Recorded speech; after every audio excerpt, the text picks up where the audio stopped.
Thank you for joining us here on today's video. And in today's video, I'm going to show you 3 tips in gaining wealth, in gaining money over a period of time. These are all realistic ways of gaining money over the period of 5-10 years. And trust me when I say this, they are so simple. Now, some of you may be doing at least 1 or 2 of these already, but if you do all 3, you really will be on the right track. Now, this goes for anybody, if you've got a bit of money behind you already, or if you're in a position where you literally have very little. It doesn't really matter, because these 3 tips will help you. The first one I would gain is what I like to call playing Frogger with your money. Now, you're probably thinking, what?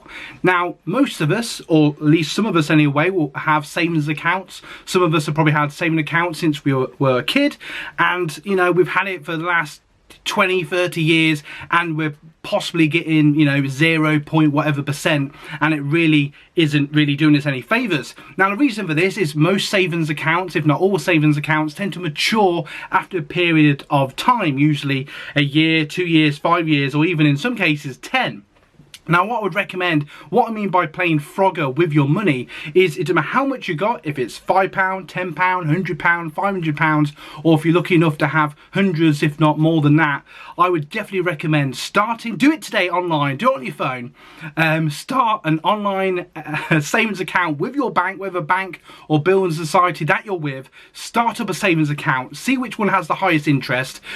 Time in this video, it's about 5-6%. Sometimes you can get 7-8, depending how good your bank is, but most of us have about 5%. Open up a savings account, open one that has a 12 to 18 month fixed rate. Highly recommend. If you can, drip feed it, if it's an account that allows you to do so.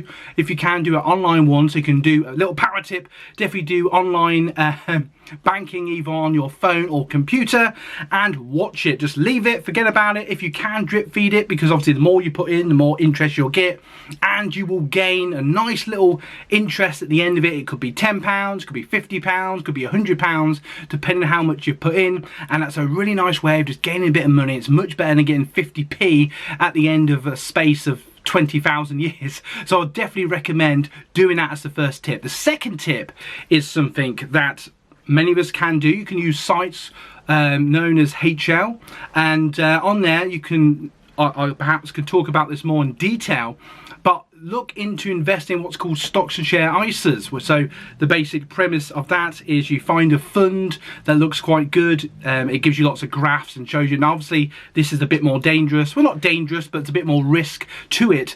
And then from there, I would just look at, find a fund that is invested in the S&P 500. It's probably the safest fund to check out, which is basically, for those of you that don't know, the easiest way to describe it is the 500 best companies in America. Most of them are, well, some of them are tech companies like Microsoft and stuff like that.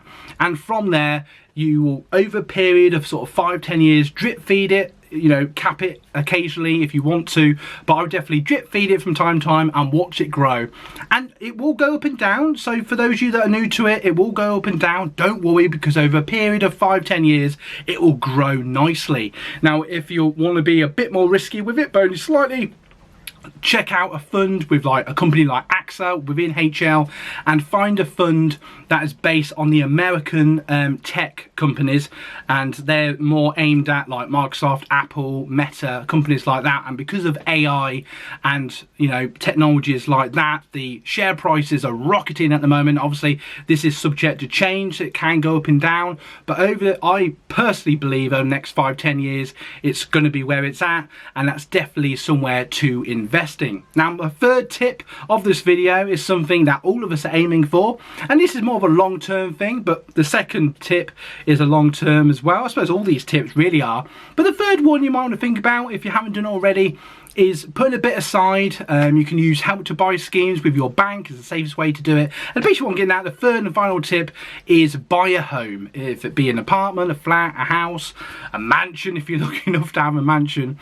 But I would definitely look at saving. And the reason why I say that is because, one, you've got the stable, you know, you got that nice feeling of having your own home. For those of you that have done that, it's an amazing feeling. I have to say, it was great getting the keys. And but you know, also you gain wealth over time. So over, you know, Again, property market can, subject to change, does go up and down, but generally over a space of 5-10 years you will most likely double the value of your property, just because, let's face it, house prices, depending on what part of the world you live in, are ridiculous. So it's a good way of gaining, and you can cap parts of that, and when you come to sell you'll have, you know, a nice bit of money behind you to buy your next property and stuff like that. So these are my 3 tips in gaining wealth over time, and I'll say over 5-10 years. If you've got any questions or would like any of these topics a bit more detail, please feel free to put your comments in the comments below. Thank you so much for watching. I'm Dave from Blue Chip Investors, and I'll see you in the next video.